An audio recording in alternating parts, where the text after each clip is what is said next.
Assalamualaikum warahmatullahi wabarakatuh. Selamat malam insan muda, selamat malam Jumat, dan selamat datang di Nightmare Side Testy Mystery. Dan malam hari ini seperti biasa di Nightmare Side Testy Mystery, kita akan mendengarkan testimoni pengalaman-pengalaman seram dari orang-orang yang mungkin bisa dibilang bisa jadi kamu juga mengalaminya. Tapi sebelum itu jangan lupa buat subscribe YouTube channel Alden Radio, nyalakan lonceng notifikasinya, share, likes, dan komen jika kamu suka video ini. Dan jika kamu punya pengalaman-pengalaman seram juga, kamu juga bisa komen di bawah. Dan spesial banget di Nightmare Testing Mystery malam hari ini. Kalau kemarin-kemarin kita udah ngobrol sama ada beberapa ini ya, pekerjaan-pekerjaan, ada pramugari kah, ada penyiar, dan sempat juga ada penyanyi, solois. Malam hari ini Nightmare Side Testing Mystery akan ngobrol sama salah satu band asal Bandung yang memang luar biasa banget sih. Semua orang juga udah tahu deh. Bahkan gak cuma di Bandung aja, sampai ke nasional, sampai mungkin internasional ini udah pada tahu.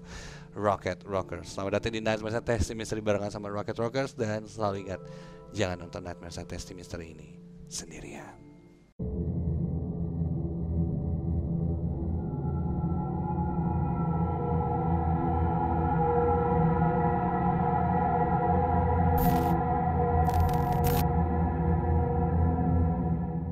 Di Nightmare Side Testing Mystery barengan sama Rocket Rockers. Nah, ini yang pertama bakal gue ajak ngobrol adalah Bisma. Aduh, Iya, udah ada. gila. Kabar Akhirnya ada di konten legend. Legend. Gila. Tapi dengerin Nightmare kan?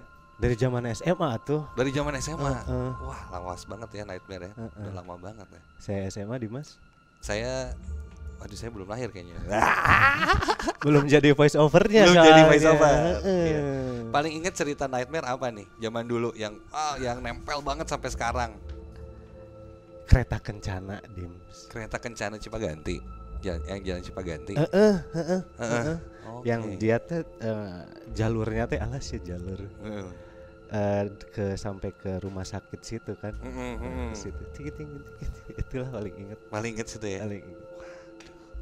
Luar biasa banget tuh, nempel banget ya si Nempel Nightmare banget. Soalnya inget tiap dengerin Nightmare Side dulu di Ardan tuh pasti dengerinnya sama nggak rame-rame lah, pasti ada temennya lah. ini. Sesuai sama Tagline-nya ya. tagline ya. Jangan sendirian ya. Nggak boleh. Nggak gitu. boleh, nggak boleh sendiri ya.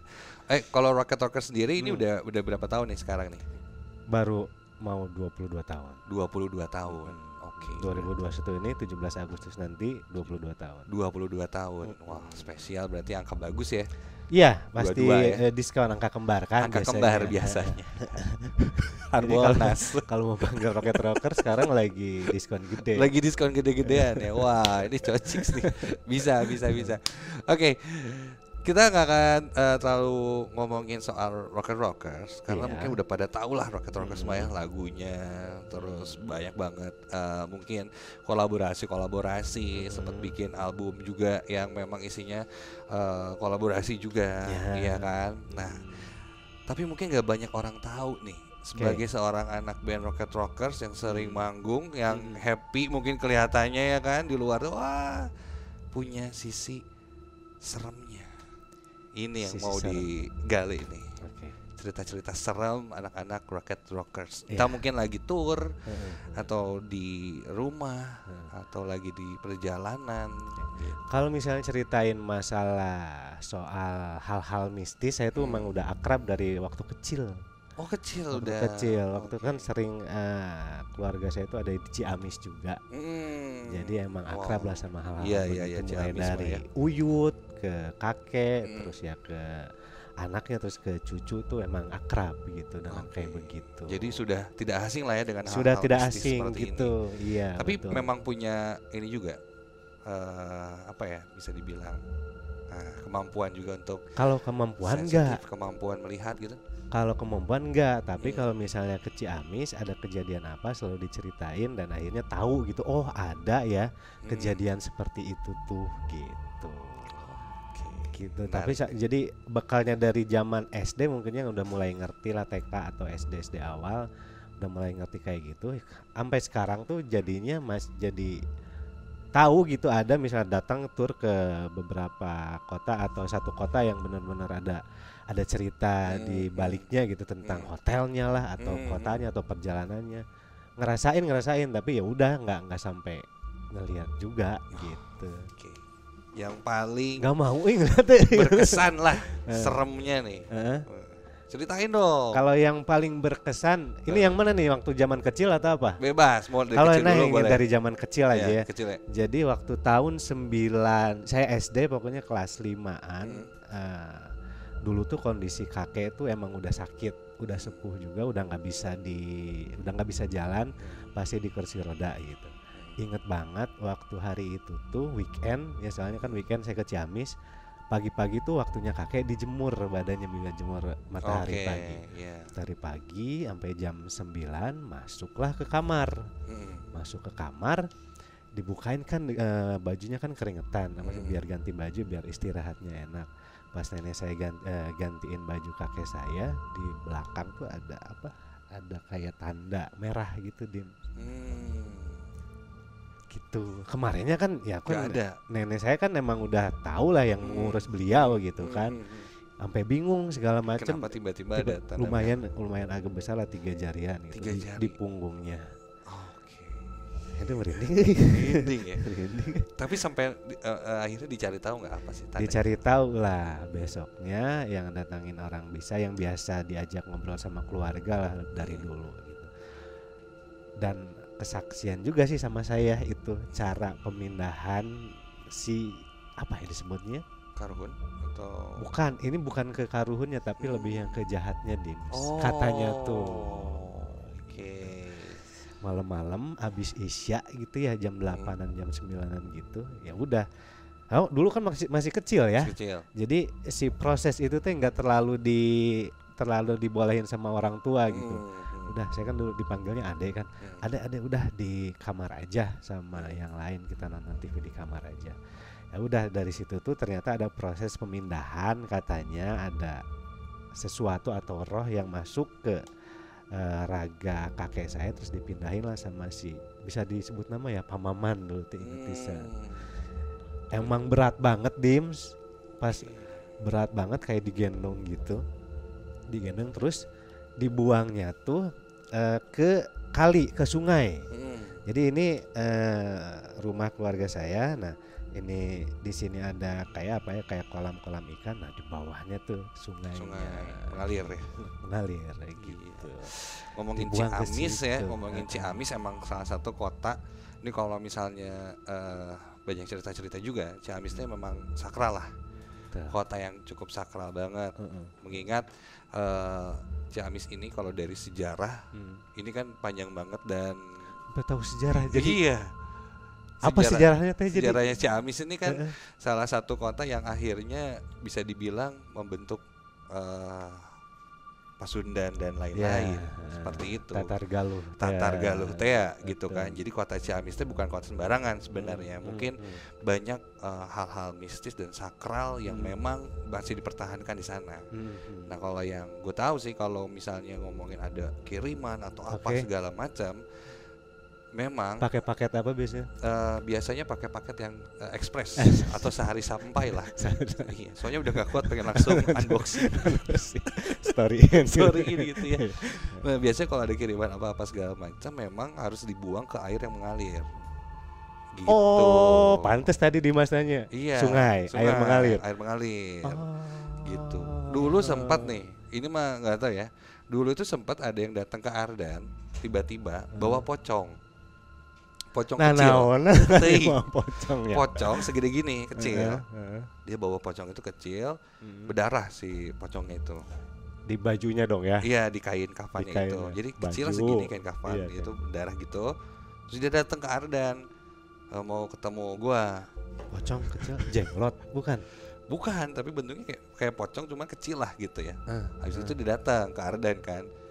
Kak, ini saya nemu pocong ini, saya kegeleng nggak sengaja. Si benda ini tuh di jalan sama dia nggak sengaja kegeleng. Dia tuh takut, wah apa itu ngegeleng apa? Dia takut kenapa-napa. Akhirnya dibawa ke Ardan. Kata gue teh ngapain bawa ke Ardan, emang orang dukun gitu ya. Emang ada tulisan konsultasi gitu. pocong apa gitu, nggak tahu kan. Dia datang aja gitu. Set ini kan bawa ini, saya takut kenapa-napa gitu kan katanya. Oh ya udah, gue bongkar aja ya. Ternyata di dalam kain kafan yang bentuknya pocong itu ada kayak kapas sama biji-bijian gitu. Si kainnya tuh berdarah. Mungkin ini tuh salah satu kayak boneka santet mungkin ya. Iya kan, yang memang si darahnya darah atau bentuknya kayak atau warna bercak merah aja. Warnanya tuh kan kalau darah sebenarnya kalau udah nempel di kain itu jadinya kecoklatan. Marun gitu. Iya, marun kecoklatan gelap, ya, lebih gelap gitu. Nah, itu warnanya kayak gitu. Dan baunya tuh wangi. Hah? Si bau-bauannya tuh bau-bau wangi lah, terutama kayak minyak-minyak wangi. Bunga-bungaan. Bukan sih bau-bau, adalah bau-bau itulah pokoknya mah wangi aja dia teh. Wah, ini sih kayaknya ya menurut kesotoyan gua saat itu karena kan gua tidak berilmu yang gitu-gitu ya. Gua bilang aja, ini sih kayaknya mungkin buat seseorang, tapi bukan buat kamu. Entah mungkin sengaja disimpan di jalan biar kegilas, ya kan, biar kegeleng-geleng, atau jatuh gitu kan, nggak ngerti gitu. Kejadiannya 2000 berapa tuh? Udah lama, dan dia nemunya di Jalan Ciamplas waktu itu, jadi langsung ke Ardan kan. Nah, habis gitu gue bilang aja, ya udah kamu baca-baca doa, terus gue pernah dikasih tahu kalau nemu yang aneh-aneh kayak gitu segala macam, buanglah ke air yang mengalir gitu. Buat kiriman atau apa.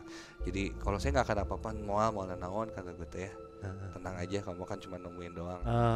Gitu. Kita baca, semoga nggak kena sama kita dan lain-lain. Dia buang aja di Siliwangi waktu itu. Sungai, dibuang sungai, jangan dilihat lah gitu, plung udah aja. Plung kok bunyinya kayak itu. Iya kan, plung gitu kan. Tadinya mau blubuk tenggelam. Kayak gitu, tapi seru sih Ciamis itu. Saya pernah sempat ke kota Ciamis dan ya banyak dapat sejarah-sejarah yang merasakan juga gitu. Merasakan itu tuh beda lah si mistisnya teh gitu. Dimas tuh bisa lihat?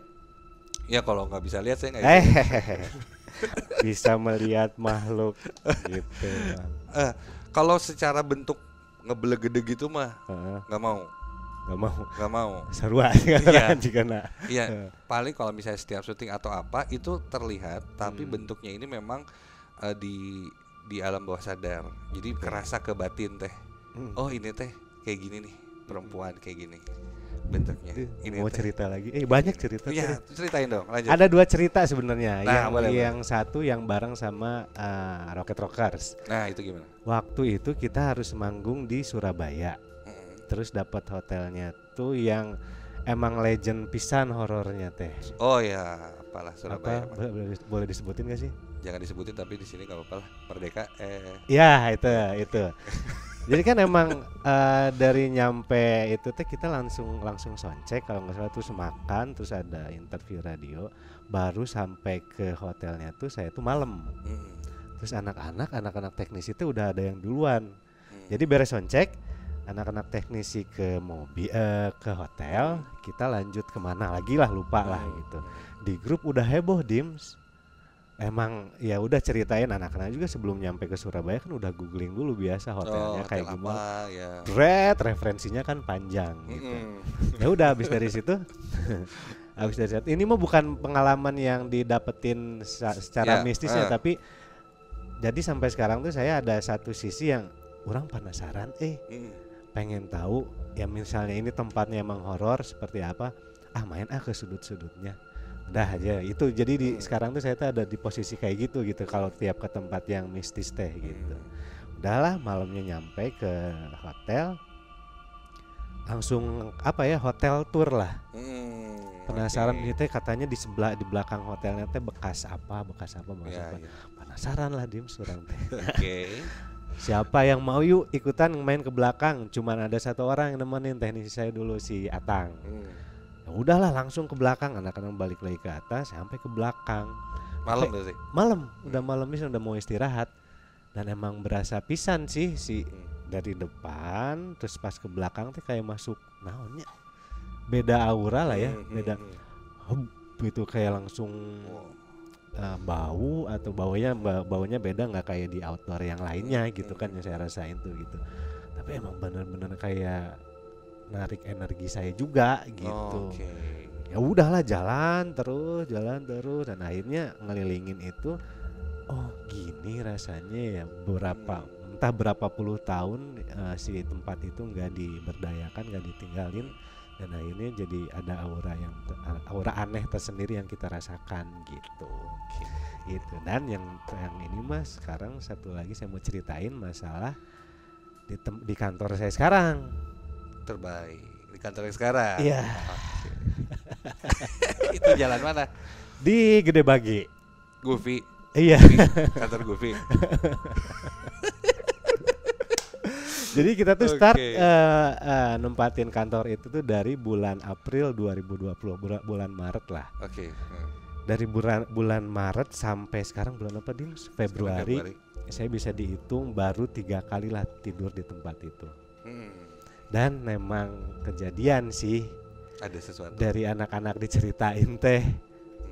Di lantai 2 ada apa, di lantai 3 ada apa. Terus ada beberapa tamu juga yang datang yang bisa mungkin ya, yang ngalamin itu.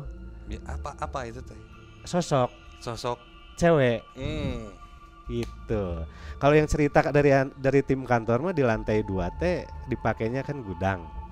Suka dipakai tempat tidur tim juga yang misalnya stay di Bandung gitu kan ya. Jahil katanya Dims. Jahil tapi katanya di itu teh konteksnya teh nemenin dan ngebantuin Dims. Ngebantuin. Jadi ada nih gimana? Tim kita tidur nih, udah tidur. Malamnya udah beberes dulu atau siangnya kan udah diberesin gitu kan, habis pengiriman apa segala macam gitu kan. Malam tidur, tiba-tiba ada yang jatuh aja. Pluk. Gitu. Salah satu barang. Gitu ceritanya. Itu yang dialamin sama tim kantor saya. Tapi yang dialamin sama kurang rada beda gimana ya. Jadi sempat kemalaman, akhirnya saya harus tidur di kantor lah ya. Tidur di lantai 3. Di sofa, Dims. Ini sofa nih. Ini apa namanya, dudukan untuk punggung. Saya tidurnya di sini kan. Di sini meja. Jam 4 sebelum azan subuh lah. Kok ada yang duduk ya di kursi komputer tim? Ada yang duduk. Kerasa lah. Lihat CCTV kan langsung ke situ. Kok nggak ada? Tapi kan dari ujung mata kan suka kelihatan, berasa ya ada sesuatu yang duduk. Hitam, putih. Ini yang rada nggak enak ceritain teh. Panjang rambutnya agak kotor Dim. Gitu. Eta naon jero hati tuh Dim. Saya sampai udah kedengeran azan, saya sampai nggak berani bangun pas azannya, udah azan langsung gitu. Tapi saya bangunnya lagi jam 5 itu teh. Udah benar-benar ada azan lah ya. Bukan azan, matahari. 5:30 malah jam 5. Udah terang baru berani. Itulah. Menarik. Dan ini masih ditinggalin ya sampai sekarang ya, karena baru kan. Baru itulah mungkin. Baru. Ya mudah-mudahan kata orang ulah. Ya mudah-mudahan yang kata orang yang bisa nggak apa-apa kok, tapi agak jahil, tapi niatnya emang ngebantuin. Mudah-mudahan dia bisa ngebantuin tim untuk packing, pengiriman. Semoga gitu. ya, semoga ya. Nggak salah produk, nggak gitu salah kan, produk. Nyampe ke customer happy. Mungkin gitu. Yang pas ada barang yang jatuh itu, maksudnya cek lagi nih barangnya. Di QC ulang. Ini kayaknya ada yang belum nih, ininya brandnya belum nempel kali ini. Stikernya belum masuk. Stikernya belum masuk. Benar. Dicek dia. Mungkin dulunya pernah gawe di clothing juga. Atau di ekspedisi ya. Ekspedisinya. Yang biasa kerjanya sampai shift 3. Shift 3, pengiriman malam, tengah malam ya. Iya. Tapi pintu gitu. Tong sompral. Kepenting aja deh. Malam lagi. Oke. Siap, bisa, thank you banget. Sami-sami Dimas. Oke, ini makin seru lagi karena abis ini kita bakal lanjut lagi ngobrol sama Ozone Rockers. Check it out. Nah, ini sekarang barengan sama Ozone Rockers. Gue takut itu lihat ada ini. Oh, ini kenapa lihat sini ya? Salah nih. Tadi lihat kemana sih? Ke sana. Kok jadi ngelihat ke pinggir? Ke pinggir. Hah?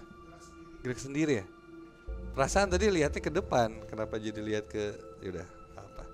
Tadi sempat dengar juga ya pengalamannya Bisma. Iya, serem ih. Tahu gitu nggak main ke kantornya? Kantor kamu ya? Kantor gua mah di rumah sih. Oh, di rumah ya, aman lah ya. Justru enggak. Sebenarnya dari gara-gara nightmare saat gue jadi ngeh ada sesuatu di rumah. Oke, gimana?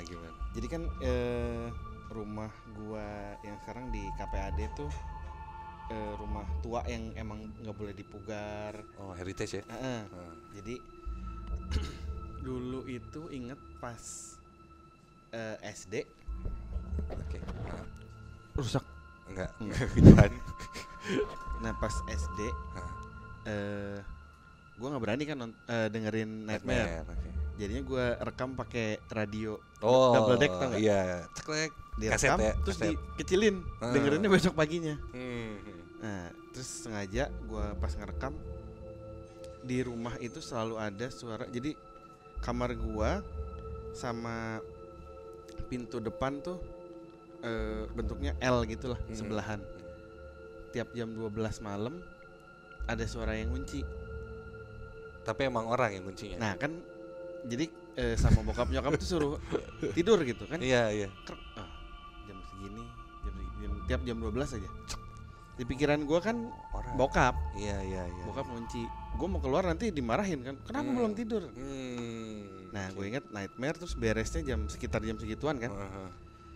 Pas bunyi, lihat nggak ada siapa-siapa dong. Wow. Nah terus udah gitu, nggak ada orang nih. Minggu depannya gue cek lagi, sengaja gue ngerekam nightmare lagi, terus gue buka si slot sama si kuncinya. Jam 12 ngunci sendiri dong. Bunyi, gue lihat nggak ada orang. Tapi bunyinya kedengeran dari kamar kan, krek, cekrek. Wow, merinding gue. Itu rumah Belanda? Rumahnya bukan, rumah TNI gitu lah. Oke. Tapi mungkin zaman dulunya ya ke daerah-daerah. Nah terus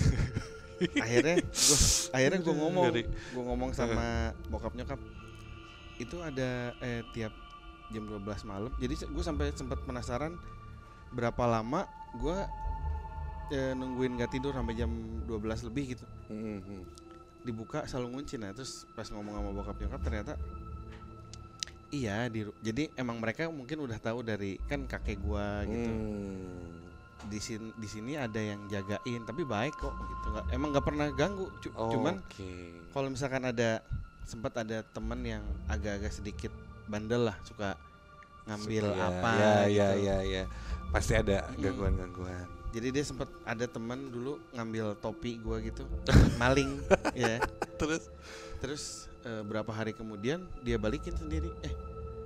Maaf ya kemarin gua kebawa ngomongnya kebawa. Kebawa topi lu kebawa di ini kemarin gitu. Jadi kenapanya? Gak tahu kan, cuman tiba-tiba dia ngembaliin berarti mungkin terjadi sesuatu. Terjadi sesuatu didatengin. Mungkin ya. Balikan topi. Oke. Nah, kalau sekarang masih ada yang tinggal di situ. Nah, jadi pas SMP itu gue pindah sama orang tua gue ke Sarijadi. Nah, rumah yang itu ditempatin om gue kan. Om gue pindah ke mana gitu, ke Arcamani kalau nggak salah. Rumahnya kosong, gue tempatin lagi. Jadi gue balik lagi ke rumah lama. Itu rumah keluarga lah sebenarnya. Oke, setelah berapa tahun dari kejadian itu? 20 tahun kemudian lu balik lagi tinggal di situ lagi. Yang seru lagi kemarin si Rocket kan ada podcast juga nih. Kita take podcast malam Jumat waktu itu. Di sana? Di studio. Oh, di studio. Oke. Nah, terus istri gue nanya yang gue bilang, gue nggak bawa kunci. Pintu jangan di slot ya. Oke. Istri gue lupa. Kuncinya istri gue lupa di slot. Jadi gue di slot terus gue nggak bawa kunci kan. Nah, pas pulang podcast sekitar jam 1-an gitu, gue nyampe rumah. Kenapa dingin? Merinding gak? Merinding. Ini kayaknya ada sesuatu. Dia serius. Jadi pas gue nyampe rumah, dibuka si slotnya tuh nyelot jadi nggak bisa ditarik. Oke. Tarik kan, akhirnya gue nelfon istri gue nggak diangkat. Gue balik lagi, gue kebuka dong. Jadi dibukain. Wow. Gue jadi merinding. Tuh, merinding gue. Iya. Asli. Ini gue kalau syuting di rumah bisa nggak kira-kira? Ya boleh aja. Kita ekspedisi di sana. Boleh. Ya emang sebelumnya itu masuk kan itu om gue nggak di sana lumayan lama lah. Hawanya juga kan istri gue bisa ngerasain. Tadinya nggak mau di situ, terus manggil orang yang bisa bantu bersihin. Nah di situ katanya yang lain udah dibersihin aman. Cuman di sini ada karuhun yang sebelum berdiri rumah dan lain-lain dia udah tinggal di situ. Nah itu yang baik itu katanya. Yang baik itu ya suka ngejagain. Tapi kalau yang lain-lain yang mengganggu banget gitu nggak ada ya sebenarnya kalau di rumah itu. Nggak ada. Caranya paling musang. Gede ya. Segini. Serem gede loh. Banget. Wow, gitu. Menarik nih salah satu rumahnya Ozom setiap jam 12 malam ada yang kunci. Dan ketika Ozom pulang dibukain justru kunci. Dibukain kemarin. Jadi waduh dibukain. Terus masuk aja gitu ya. Masuk terus ya udah.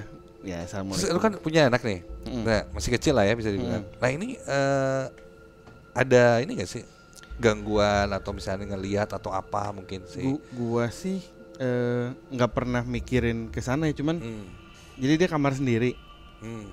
Terus belakangan emang ngomongnya sih mimpi buruk apa jadi pengen tidur bareng terus gitu. Ada nunjuk-nunjuk gitu? Enggak sih, enggak. Pak. Itu Pak. Enggak. Itu kalau gitu serem sih. Bisa kalau masih kecil masih sensitif. Oke, itu kalau kejadian di rumah. Kalau kejadian bareng sama Rocket Rockers nih. Nah, kejadian si Rocket sih ada beberapa. Cuman gue mungkin yang paling ingat itu dulu pas zamannya masih ada tour clothing itu lah dulu. Oke, ya, tahu. Kita main di Jakarta, nginepnya di salah satu apartemen di Sudirman. Kita sebut saja Sudirman Park. Disebutin. Terus kita beres manggung. Nah itu posisinya malam-malam kita harus pergi ke airport subuh. Flight pagi ya? Flight pagi, jadi nyampe apartemen beres-beres tiduran sebentar. Nah pas mau berangkat anak-anak udah ke bawah, ada sisa berapa orang lagi lah, gue sama ada teknisi berapa. Nah satu teknisi gitar gue itu dia nyari handphone. Handphone mana Nah terus ada salah satu teknisi kita juga yang emang kerjaannya iseng banget lah. Nanya si Ewo itu nih handphone mana nih handphone? Enggak serius asli ente orang diteleponin nggak aktif lama sekitar 15 menit. Anak-anak sebagian yang udah di Elf udah nelfonin, udah marah-marah lah. Ini telat nih nanti. Iya mau flight ya soalnya. Akhirnya ditelepon lagi, nyambung. Teleponnya nyambung, terus cewek yang angkat. Diangkat sama cewek. Iya, angkatnya cewek. Yang angkat cewek. Terus halo. Iya maksudnya biasa ngobrolnya nggak yang aneh. Halo, ini siapa? Ini siapa? Ini handphone saya, kamu di mana? Maksudnya yang di loudspeaker gitu. Iya. Di mana? Nggak jawab lagi. Ditelepon lagi, nggak diangkat. Terus pas yang ketiga kali bunyi handphone. Telepon balik. Enggak. Jadi ditelepon ke nomornya dia lagi, bunyi. Di mana? Dicari. Ternyata ada disusurin di balik kulkas ada handphone di kamar itu. Terus tadi yang ngangkat siapa? Orang tadi nggak aktif, terus nggak ada siapa-siapa kan? Wow, merinding gue. Serem ya, yang ngangkatnya cewek. Ini sempat gue dengar juga sih di salah satu ada yang cerita juga gitu, handphonenya ketinggalan, terus dia nyari handphone, dia telepon, diangkat sama cewek gitu, ya halo, gitu bla bla bla bla bla di kamar dan lain-lain. Terus ini siapa dan lain-lain. Pas dia nyari ke kamar ada, cuman kan kamar kan kalau hotel pasti kan kunci sendiri ya. Ya gitu, handphonenya di kamar, pintunya dikunci, yang kuncinya cuma punya dia dan Nggak ada siapa-siapa, tapi diangkat sama cewek. Nah itu yang lebih PR lagi, beres itu. Oke. Handphonenya ketemu terus tadi siapa? Ya rame-rame lo lari-lari naik lift. Ya jadinya gitu kan. Kumaha ya. Nyampe mobil yang tadi di atas mah panik, yang maksudnya masih deg-degan. Yang lain mah oh gitu ya, oke. Tidur. Udah tidur. Ya cuman lumayan lah. Bisa beda kan langsung. Iya. Ini gimana? Siapa yang angkat? Jadi merinding dan macam-macam. Wow. Itu lantai berapa sih? Lumayan lah, belasan kayaknya. Di atas ya? Gila, itu di kamar cewek tiba-tiba ya diangkat teleponnya ya. Ngeri. Itu kondisinya tur. Kalau yang lainnya ada lagi ya? Yang sampai mungkin Ozom apa yang ngelihat atau sampai ngedenger suaranya? Ada. Kita waktu itu masih ada Ucai dan Lope dulu. Kita di Jogja ya? Yang hotel itu? Ya, hotel di Jogja. Jadi lagi promo album si Ras Bebas kalau nggak salah, itu masih baru-baru. Gue sekamar sama Ucai kan. Nah, Ucai itu emang orangnya agak seneng sosompralan lah. Oke. Terus masih zaman pakai handycam. Okay. Hotelnya kayak guest house gitu deh. Oh, jadi misa-misa ya? Oh enggak, maksudnya satu rumah tua banget. Oke. Jadi satu rumah ada banyak kamar di situ. Oke. Pas masuk dari luar juga udah, hotelnya gini nih. Yaudah deh. Pas masuk udah ada foto-foto keluarga yang ada tahunnya. Jadi yang 1920 sampai 1908 berapa yang gitu kan ya. Ucai, wah ini nih ya gitu. Ya sosompralan gitu, anjir nih. Terus males, Cai udah gitu. Kita ke bagian kamar yang paling belakang. Oke. Kalau nggak salah Lope Bisma tuh satu kamar ya, bertiga kan? Ya, jadi anak-anak bertiga, gue cuma berdua mau Ucai.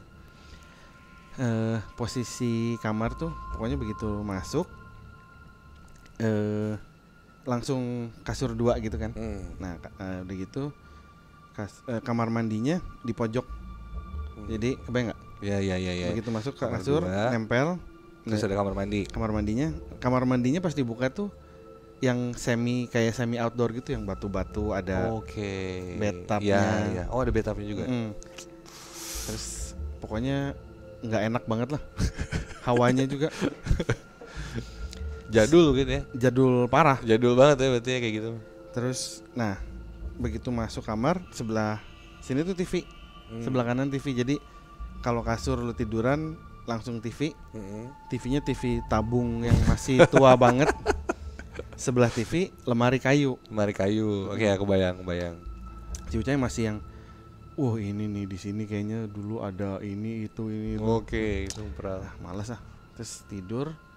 Zaman dulu TV belum 24 jam. Oh, oke, ya. Jam 12 berarti. Tahun berapa ya? 84 berarti ya? Enggak, jauh banget Pak. Enggak tahu itu. Jam 12. Habis lagu syukur ya kan. Langsung semut. Kalau ke pelangi itu kan. Iya. Nah, pokoknya malam-malam pas tidur TV dinyalain terus kan. Pas tiba-tiba gue kebangun gara-gara si TV itu semut gitu kan. Mau matiin TV, ada remote, gue matiin aja. Si ini kebuka, si lemari kebuka. Emang udah kebuka atau kebuka sendiri? Tadinya nutup. Tadinya nutup, kebuka lumayan. Terus si Ucai juga bangun kan. Gitu. Yaudah, gue yang nutup. Pas gue tutup gitu, ternyata nggak segampang lemari yang tutup kebuka biasa. Gitu. Jadi yang harus lemari jati tua gitu, yang harus didorong dulu, grek gitu ya. Oke. Akhirnya grek, ya mungkin belum mikir jauh tuh. Tiduran lagi ke kasur, tiba-tiba kebuka lagi dong si lemarinya. Kan pikirnya lemari ini kan susah banget tutupnya. Jadi harus diangkat. Kan berat kan jati, jadi harus Grek gitu. Terus tiba-tiba ngebukanya dengan sangat gampang. Jadi ngebuka sendiri. Terus ya pokoknya tiduran lagi gua nggak lama ngebuka lagi blok gitu. Oh. Kebuka. Iya. Terus sama si Uce lihat-lihatan kan? Sambil di kasur gitu lihat-lihatan. Untung nggak ciuman itu. Iya. Jangan sampai lihat-lihatan juga ya. Deng gitu. Akhirnya gitu kan. udah gitu ya udahlah, lihat dia di seberang itu si Uce lihat-lihatan, udahlah biarin aja tidur aja. Gitu ya, itu yang gua langsung ngalamin. Lemarinya ya. Maksudnya kan tuh lemari lumayan berat juga, nutupnya susah. Tiba-tiba dibukanya sendiri kecil. Nah itu kok si Uce juga malah dia sholat subuh atau apa itu air katanya kerannya buka sendiri, ngebuka gitu. Cuman kan gua nggak ngalamin yang di kamar mandi. Tapi kalau Azam paling takut ya kalau misalnya ketemu nih sama sosok apa? Kuntilanak, pocong, atau anak kecil, atau semua, yang penting jangan nggak mau ketemu. Kalau bisa mah nggak usah ketemu lah ya. Tapi kalau satu aja yang paling malesin nih kalau ketemu, sosok apa? Kira-kira mungkin ya. Yang apa ya? Cewek kali ya. Sosok perempuan ya? Lebih males ya. Lebih males. Oke, siap. Berarti nanti malam deh. Oh gitu. Oke, siap. Awesome, thank you banget sama-sama pengalamannya. Siap. Dan habis ini satu lagi dari Rocket Rockers Aska yang sama masih di Night Masa Test Mystery. Akhirnya sampai kita duduk katanya. Saya juga ada di situ. Saya juga kayak ada bayangan sedikit tapi enggak, tapi kayak ada bayangan. Kita duduk semua di situ. Akhirnya kakek saya manggil. Dan akhirnya dia menampakkan wujudnya, tapi cuma kelihatan dari pusar sampai kaki aja. Oh, atasnya enggak? Saking tingginya, jadi setinggi itu. Wow.